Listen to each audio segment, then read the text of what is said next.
Hello, welcome to my YouTube study channel, Siddharth Gupta Foundation Classes. Today we will discuss about the powers of the Parliament. तो parliament की कई सारी powers होती हैं, जैसे कि legislative power, financial power, executive power, miscellaneous power, judicial powers. तो सबके बारे में थोड़ा थोड़ा डिस्कशन जो है वो करेंगे।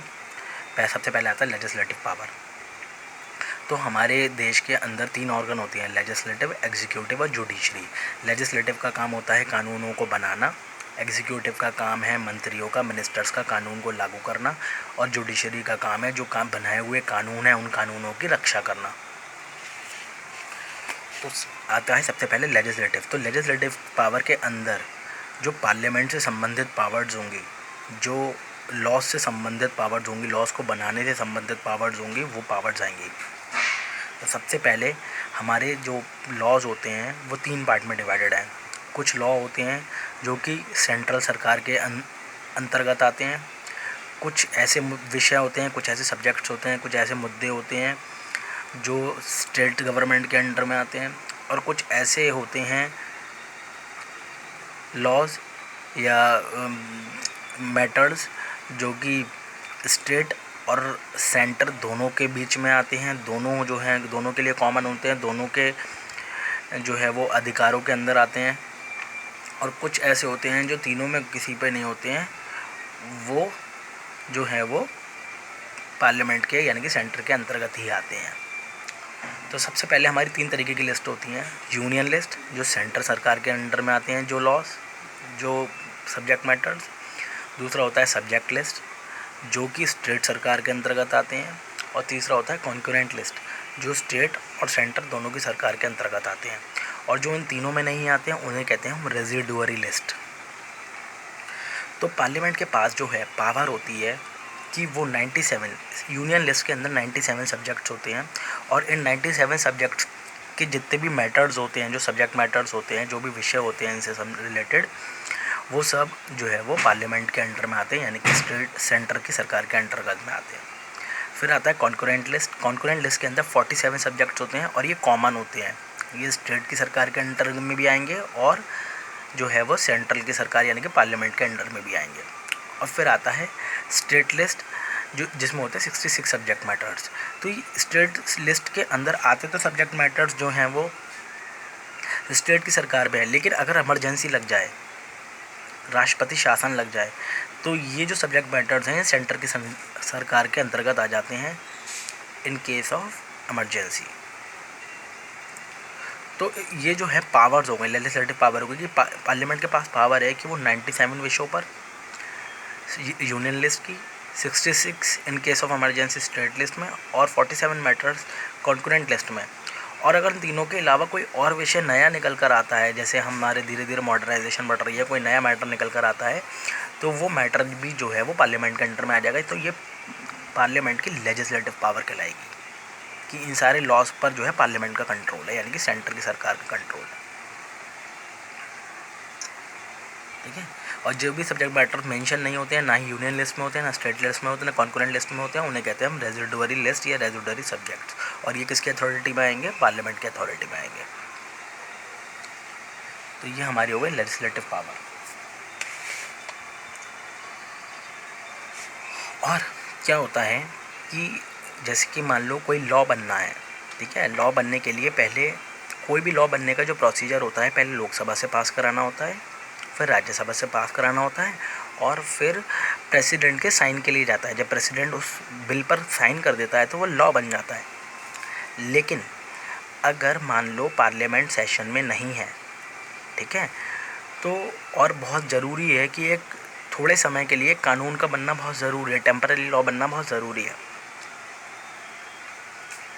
तो ऐसे टेम्पररी लॉ को हम कहते हैं ऑर्डिनेंस, और ये पावर होती है प्रेसिडेंट के हाथ में कि वो ऑर्डिनेंस जो है या टेम्पररी लॉ जो है वो बिना पार्लियामेंट से अप्रूव कराए पास कर सकता है। लेकिन 42 डेज़ के अंदर अंदर उसे पार्लियामेंट से पास कराना ही होता है। तो ये पार्लियामेंट की लेजिस्लेटिव पावर हो गई। ठीक है, कि parliament has the power to approve the ordinance when the parliament is not in session, and that ordinance is passed by the president but in between 42 days that ordinance, that law has to be passed by the parliament to continue. अब आते हैं financial powers पर। Financial मतलब पैसे से संबंधित। तो जो भी हमारे बजट्स मैंने बताया था, लोकसभा के अंदर 3 सेशन होते हैं, summer session, monsoon session, winter session. तो जो हमारा फरवरी और मार्च वाला जो सेशन होता है, वो सेशन जो है हमारा कहलाता है बजट सेशन भी। और जब वो बजट पास होता है तो वो बजट जो है, उस बजट पे पास करने का जितना भी पावर है वो पार्लियामेंट के हाथ में होती है। और पार्लियामेंट जो है वो देखती है कि पूरे साल सरकार का कितना खर्चा हुआ, कितनी कमाई हुई, और उसके अकॉर्डिंगली कोई भी चेंजेस जो है किए जाते हैं वो सब पार्लियामेंट के अप्रूवल से ही होते हैं, बिना पार्लियामेंट के अप्रूव किए नहीं हो सकते। तो ये उसकी फाइनेंशियल पावर हो गई। कोई भी पैसा, कोई भी नया टैक्स, कोई भी टैक्स को बढ़ाना बिना पार्लियामेंट की मर्जी के पॉसिबल नहीं है। तो ये हो गई फाइनेंशियल पावर्स। बजट, पैसे से रिलेटेड, टैक्स से रिलेटेड जो भी पावर्स होंगी, ये फाइनेंशियल पावर्स होंगी। और लोकसभा की पार्लियामेंट के पास ये अधिकार होता है कि money bill can only be introduce only in the Lok Sabha.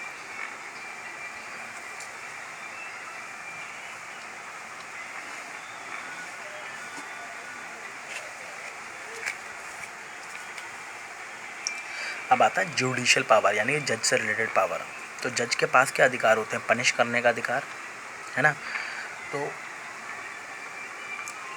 किसी भी मेंबर्स ने अगर कोई भी तरीके का कॉन्टेम्प्ट ऑफ पार्लियामेंट किया है, यानी कि पार्लियामेंट की अवहेलना करी है, तो उसके आधार पर स्पीकर जो है उसे पनिश कर सकता है। ये उसकी जुडिशियल पावर हो गई। पार्लियामेंट के पास पावर है कि अगर प्रेसिडेंट कोई कानून को तोड़ता है, कॉन्स्टिट्यूशन को तोड़ता है, वायलेट करता है, और अगर वो जो है किसी भी प्रकार का जो है वो कॉन्स्टिट्यूशन को वायलेट करता है, या वो इनकेपेबल नहीं है, या मिसबिहेव किया है, मिसकंडक्ट किया है, तो प्रेसिडेंट को हटाने की ताकत कौन रखता है? पार्लियामेंट। और जिस प्रोसेस से प्रेसिडेंट को हटाया जाता है उस प्रोसेस को कहते हैं हम इम्पीचमेंट। तो impeachment is the process by which the president can be removed from his office on the basis of misconduct, proven misbehaviour, और एनी कॉन्स्टिट्यूशन और एनी वायलेशन ऑफ कॉन्स्टिट्यूशन,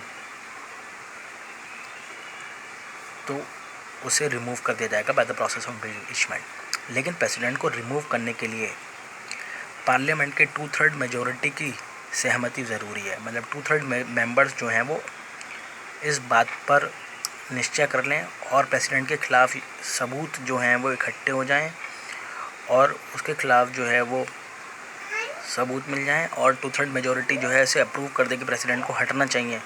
ऐसी कंडीशन में जो है प्रेसिडेंट को इम्पीच करने की पावर, हटाने की पावर, रिमूव करने की पावर जो है वो पार्लियामेंट के हाथ में होती है। तो ये उसकी जुडिशियल पावर हो गई।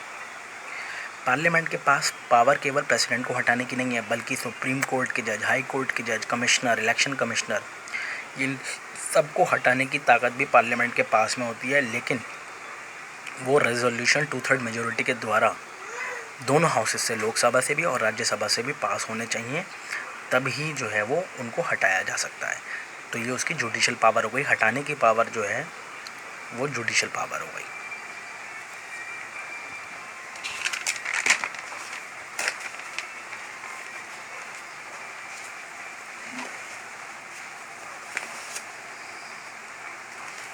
अब आती है एग्जीक्यूटिव पावर। एग्जीक्यूटिव मतलब मिनिस्टर्स, मंत्री से रिलेटेड।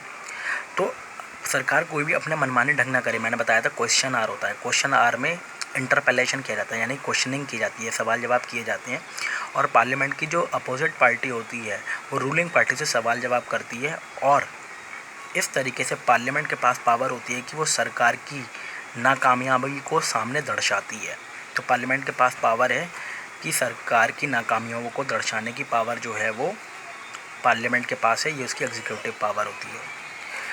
कोई भी मिनिस्टर तभी तक लोकसभा का मेंबर, पार्लियामेंट का मेंबर बना रह सकता है जब तक उसके खिलाफ वोट ऑफ नो कॉन्फिडेंस पास ना हो। अगर उसके खिलाफ नो कॉन्फिडेंस मोशन पास हो गया, वोट ऑफ नो कॉन्फिडेंस पास हो गया, तो वो लोकसभा का मेंबर कंटिन्यू नहीं रहेगा। तो ये उसकी एग्जीक्यूटिव पावर हुआ कि मंत्री को हटाने की ताकत भी पार्लियामेंट रखती है।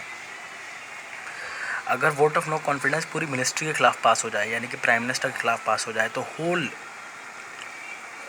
जो है जो रूलिंग पार्टी है उसको रिज़ाइन करना पड़ेगा, उसके सारे मेंबर्स को, दोबारा से इलेक्शंस होंगे।